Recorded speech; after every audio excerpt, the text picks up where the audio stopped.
2023's Blue Beetle is available now in a theater near you, and this is my spoiler-free review, so if you haven't watched the film yet, you are safe. I'll be starting with the plot synopsis and the cast, then the positives and negatives, then I'll end my review with my ranking. So without further ado, let's get into my review for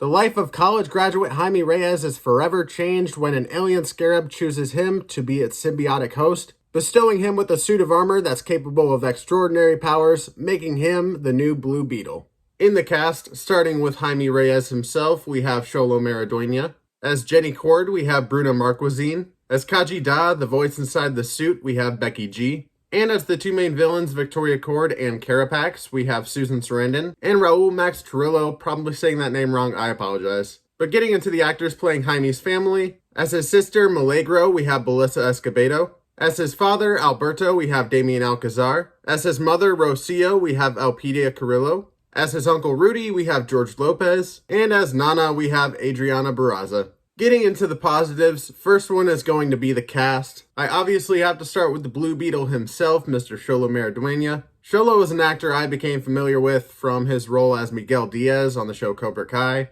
Cobra Kai is one of my favorite shows of all time. I love him on that show, so obviously I was very excited to see him in this movie. And I'm happy to report that Xolo Maridueña is fantastic in the role of Jaime Reyes. I think he nails both the humor and emotion that not only the character but story required of him. He also does a great job with the action scenes, has great chemistry with the rest of the cast. So overall, I would say Xolo Maridueña was the best choice to play this character. As far as other cast members go, I think George Lopez was a big standout in the supporting cast. We all know George Lopez is hilarious. He continues to be hilarious in this movie here. But what did surprise me was the more heartfelt moments that they gave his character and how well he handled them. But going back to that humor, I will say a lot of the laughs that I got from this movie did come from George Lopez, but they also came from Adriana Barraza as Nana. If you've seen this clip from the trailer, just you wait because it gets even better. Like Lopez, she gets a lot of hilarious moments in this movie, but she also does get those heartfelt moments that add a lot to her character. Along with them, I think the rest of the actors playing Jaime's family also do fantastic. They all have great chemistry with one another. They all actually feel like a real family. At the end of the day, I think a majority of the performances are good in this movie. I think you're going to enjoy the performances, especially when it comes to Jaime and his family. But moving on from the cast, the next positive is going to be the action. I wouldn't say the action is groundbreaking by any means, not the best action you've ever seen in any superhero movie ever, but it is very high energy, very fun. I had a smile on my face most of the time when there was an action scene going on. I was engaged in the fight. I wanted to see Jaime win. And along with that, like I said before, I think Xolo Maridueña did a great job with the action, so that is kind of an important thing to have when it comes to your lead character. So at the end of the day, when it comes to the action, I think there's plenty of fun to be had with it. Next positive is just a brief one, but I did like the scoring of the film. I think the scoring was done well, and it was also well placed throughout the film. But the last positive I have is with the story, specifically with the story of the Reyes family. As I said before, this family does feel like a real family through their performances, but also through the story that feels very authentic and heartfelt. The film almost made me feel as though I was a part of this family. That's something a film really hasn't made me feel, at least in a while. So whenever this family felt emotions, I felt the emotions right along with them. And yes, I will go ahead and say it now, I did tear up multiple times throughout this film, which for me really isn't saying much, but it is still saying something. Overall, when it comes to the story of the Reyes family, it is likely going to be your favorite part of the film. I think it's my favorite part of the film. It is definitely the part of the film that works the best.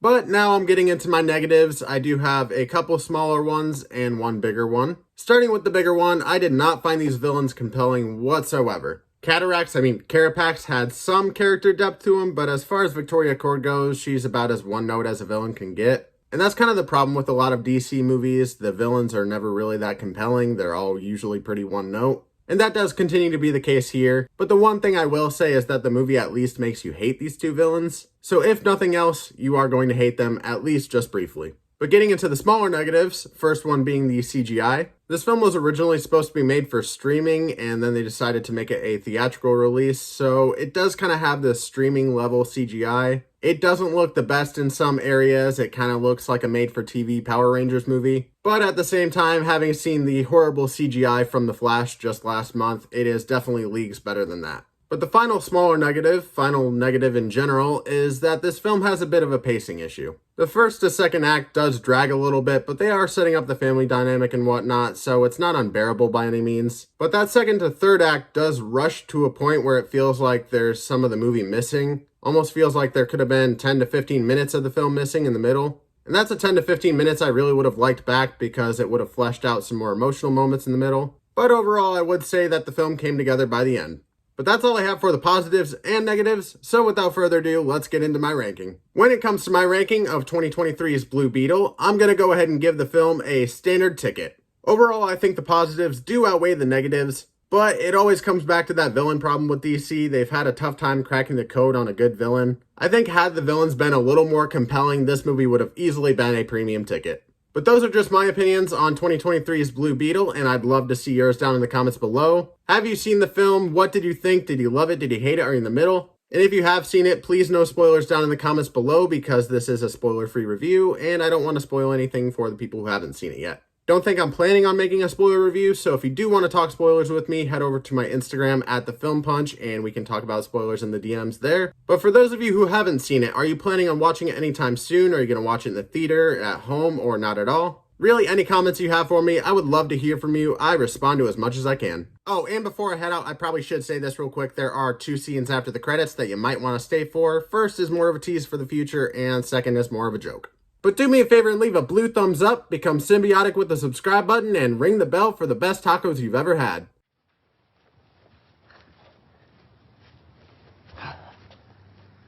What the hell is that? It's my Halloween costume. Yeah, made it. Started off as Deadpool, then I think it was Spider-Man, then it just kind of became some generic superhero.